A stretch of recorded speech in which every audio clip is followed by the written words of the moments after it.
Você está no canal Eu Estudo a Lição com o pastor Samuel Camilo. Hoje é domingo, dia 29 de maio de 2022.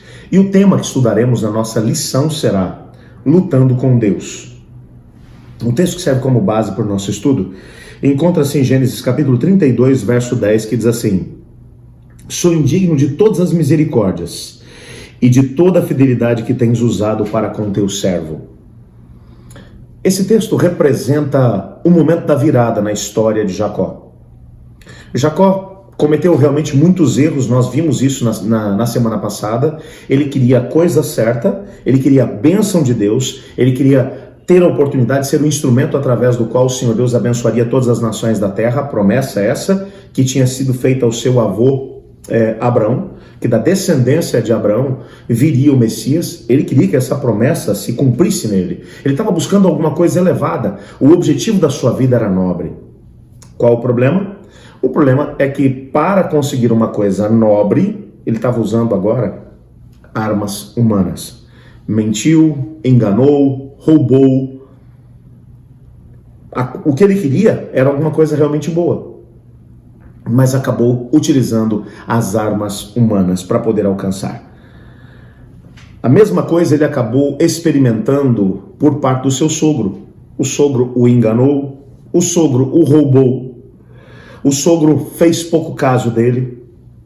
Durante os 20 anos que ele passou com o sogro, com Labão, ele acabou aprendendo a confiar um pouco no Senhor Deus, mas ele ainda não tinha conseguido alcançar da parte do Senhor aquilo que Deus esperava realmente que ele alcançasse. Deus tinha coisas muito mais elevadas para ele. Nessa perspectiva, quando ele agora recebe da parte de Deus a ordem: volta para tua casa, volta para a terra de Canaã, para a terra que eu prometi dar aos seus antepassados, a Abraão e a Isaac, ele agora retorna, ele toma suas esposas, toma os filhos e retorna para a terra. Manda um recado para o seu irmão Esaú, e Esaú manda um recado de volta dizendo: estou indo me encontrar contigo, nós vamos acertar as contas que estão pendentes há 20 anos. E ele vem com 400 homens armados, prontos para destruir Jacó e sua família. Ele toma ele faz todo tipo de preparativo para tentar se safar do seu irmão. Entretanto, o que ele consegue como consequência é se ver completamente sozinho dentro do acampamento no meio de uma noite. Nessa altura, ele corre para Deus, o Senhor, e ele vai buscar de Deus algum tipo de resposta. Eu não sei exatamente o que é que se passou no coração do Jacó naquele momento. Não sei que tipo de pensamento passou pela sua mente, que tipo de lembranças vieram sobre ele. O que eu sei é que ele estava profundamente chateado, triste, magoado, se sentindo indefeso diante das circunstâncias que estavam diante dele. E agora, buscando no Senhor algum tipo de resposta, ele introduz o seu diálogo exatamente dessa maneira: sou indigno de todas as misericórdias e de toda a fidelidade que tens usado para com teu servo. Parece que finalmente o Jacó tinha entendido a coisa mais importante da sua vida. Todas as bênçãos que ele tinha recebido nos últimos 6 anos de trabalho para o sogro, era porque Deus era bom, era por causa da graça de Deus. Não era por causa das obras do Jacó.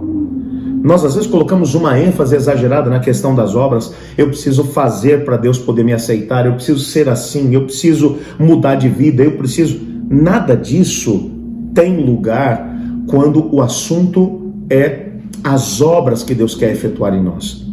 Deus não nos ama porque nós somos bons. Deus não tem planos para nós porque nós temos muito potencial.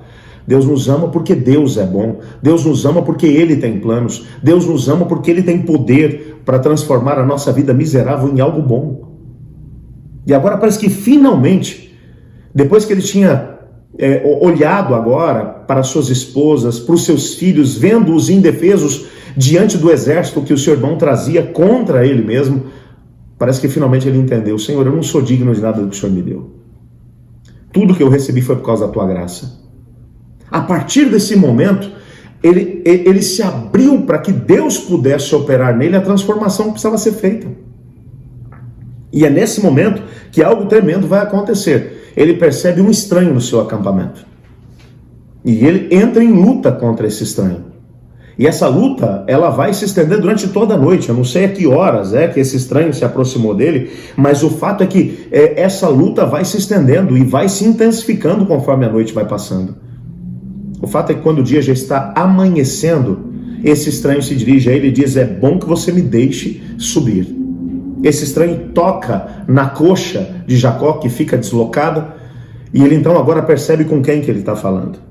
Esse, com certeza, foi esse mesmo homem, o termo que vai aparecer aqui em Gênesis 32, verso 24, que é traduzido como um homem, é o mesmo termo que vai ser evocado para a presença divina lá em Isaías 53, verso 3.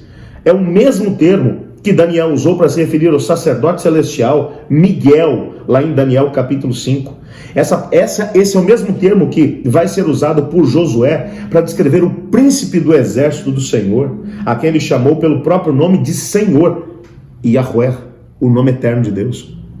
Portanto, aquele que veio para poder lutar, para se colocar contra, ou pelo menos foi isso que ele pensou, foi ninguém menos do que a segunda pessoa da Trindade Divina, que veio para poder ter esse encontro com Jacó. Nessa altura, quando ele agora, até o presente momento, ele ainda achava que o seu problema era o irmão.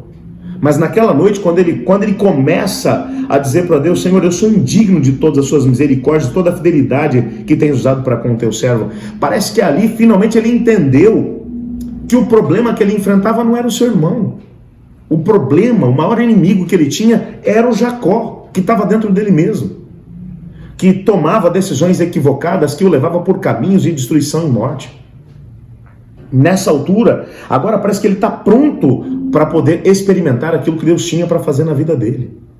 E é nesse contexto que Ellen White vai mencionar no livro Patriarcas e Profetas, na página 160, as seguintes palavras: o erro que determinara o pecado de Jacó a obter pela fraude o privilégio da primogenitura estava agora apresentado perante ele. Não havia confiado nas promessas de Deus, mas procurado pelos próprios esforços efetuar aquilo que Deus teria cumprido no tempo e da maneira dele. Ou seja, se o Jacó simplesmente tivesse esperado pelo tempo de Deus, Deus teria cumprido do mesmo jeito a sua promessa. Mesmo que o Jacó tivesse se equivocado, mesmo que o Esaú tivesse se equivocado, Deus não se equivoca. E ele não precisa da nossa ajuda para poder cumprir o seu propósito.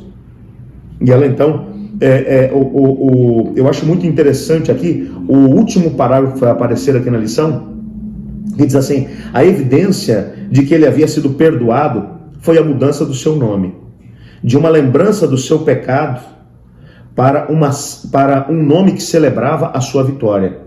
Seu nome, disse o anjo, não será mais Jacó, o enganador, e sim Israel, pois você lutou com Deus e com os homens e prevaleceu. Essa mudança que houve, que aconteceu na vida do Jacó, mudou completamente a sua vida, porque agora, depois que o anjo do Senhor vai embora, depois que a segunda pessoa da Trindade Divina se esvai, Jacó já não tem mais medo. Ele atravessa agora o ribeiro do Jaboque tranquilo. Ele encontra a sua família que está do outro lado, está todo mundo preocupado com o que está para acontecer, mas ele agora já não tem mais medo. Ele era uma outra pessoa completamente diferente daquela que havia permanecido ou que havia ficado para trás no início da noite. Jacó já não existia mais. Agora existia alguém chamado Israel, fisicamente. Bom, ele agora está puxando de uma perna. Ele saiu machucado da presença de Deus. Às vezes, Deus tem que nos quebrar para podermos nos lembrar de quem Ele é e quem nós somos. A maior bênção que aconteceu na vida do Jacó foi quando ele foi tocado por Deus, a sua coxa se deslocou, mas ele teve a consciência plena de quem é Deus e de quem ele era. Com Deus, ele deixara de ser Jacó para ser Israel. A mesma coisa Deus quer fazer na nossa vida. Deus quer transformar-nos de pessoas frágeis, pecadoras, mesmo sem querer ou até mesmo por querer, cometemos atos equivocados contra Deus. Nossa consciência nos atormenta, mas Deus olha para a gente e diz: eu quero mudar a sua vida, eu quero transformar o seu ser. Eu gostaria de dizer para Deus: Senhor, me ajuda a viver essa realidade. Você não gostaria de fazer o mesmo? Então ore comigo agora. Obrigado, Pai, porque através da Tua graça o Senhor tem transformado a vida de pessoas como fez na vida do Jacó. Ajuda-nos a poder viver essa realidade. pois é em nome de Jesus que oramos. Amém. Eu estudo a lição. E você?